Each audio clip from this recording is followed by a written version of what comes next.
Every night I dream of freedom, and then I open my eyes and I'm in the same familiar jail cell.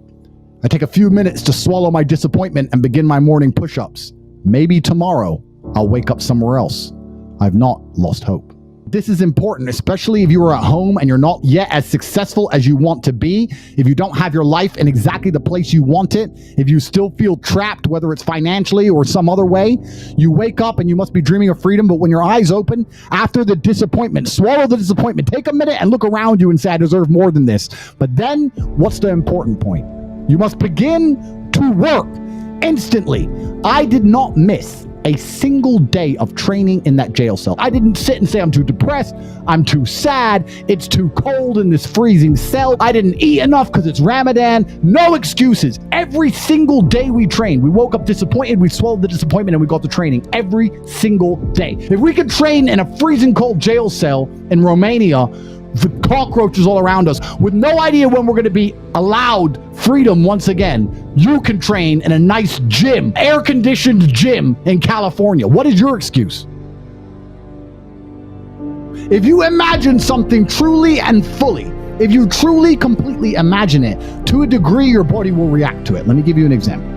If you truly imagined yourself at war, day after day, you imagined yourself under attack, defeating the Matrix agents, you're top G, you're walking through life, the agents are coming, you're doing Aikido, and you're destroying them, and you're the most powerful man in the world. If you truly imagined that and felt it in your mind to the point where you thought you were there and you felt it in your body, I would guarantee you, after X amount of time, you would have a higher testosterone level and your muscles would be stronger than if you didn't. I will guarantee you that. So first things first, you need to be worthy of respect. And you're going to be worthy of respect through having things which are difficult to acquire.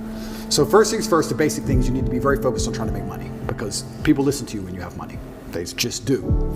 Secondly, you need to be in fantastic physical condition, because when you're in fantastic physical condition, it cannot be bought.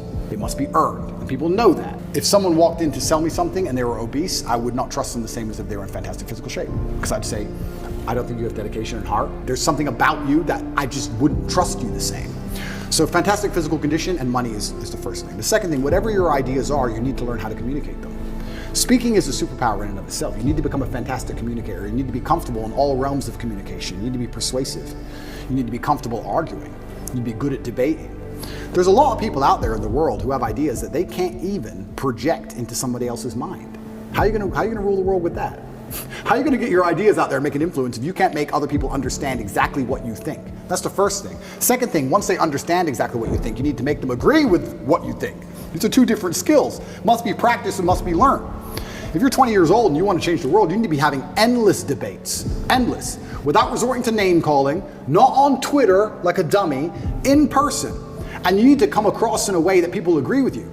We can go back quickly and talk about the red pill. The difference between me when I talk to girls on these panel shows and every other guy when they talk to girls on these panel shows is, when I'm done, all the girls want me. I say the same thing, and by the end the chicks are in love with me, as opposed to saying the same thing and the chicks thinking I'm a dickhead. That's the difference. I project my ideas and I make them agree with my ideas to a point where they're like texting me afterwards. I'm not saying anything different, it's how I'm communicating it.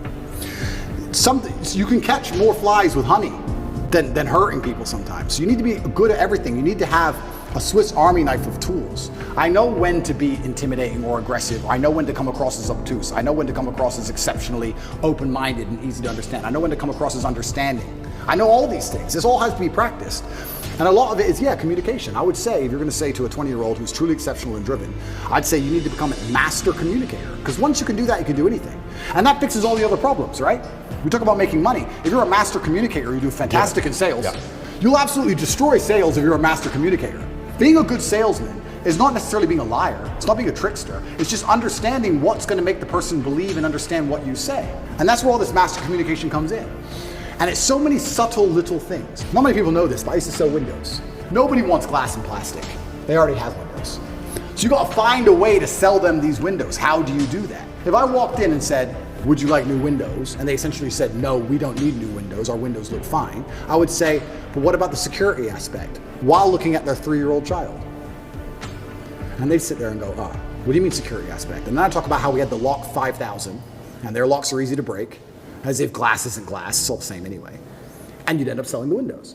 You have to find the triggers in people. But also, to be a master at communicating, you also need experiences worth talking about. You have to live a life. You need a degree of wisdom, and wisdom doesn't always come with age, it comes with life lived. I had a guy message me